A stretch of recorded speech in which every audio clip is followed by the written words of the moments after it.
Hi, I'm Sean, this is Radio, and welcome to our first tutorial in our second rule in the 14 rules for good writing. That rule is show, don't tell. So for this particular video, we're just going to introduce our first definition, our first term, and that term is evocation. So this comes from James Hines' Writing Great Fiction from the Great Courses series. I highly recommend you go there if you get the chance to listen to that series. He defines the difference between showing and telling as a matter of evocation. In terms of his definition for evocation, the difference between showing and telling is the difference between evoking a reaction in the reader, which is a matter of showing, and then appealing to the rational part of our brains, which is a matter of telling.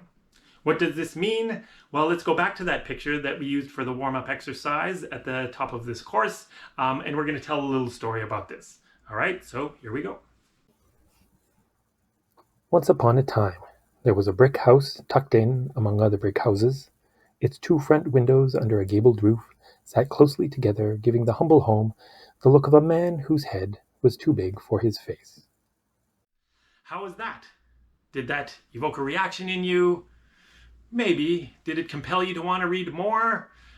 Well, it was mostly just description.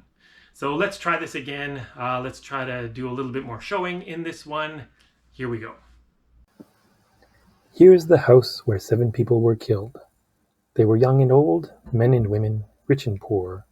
To the investigators that spent their lives investigating the murders, nothing seemed to link the bodies found, except for the fact that they died here, in this small house with its gabled roof and windows like square eyes, staring blankly at the street.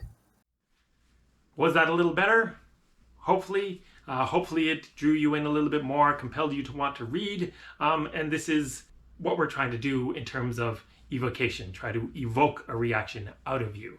Now, the big question that you should be thinking of right now is, how does this compare to your own writing? Which one was it closest to? Did you manage to evoke a reaction in your reader? Did you manage to compel your reader to want to read further? When you read it, do you want to read more? Are you interested in seeing where this story goes? Your own reaction to your writing is usually a good litmus test to how effective your writing is.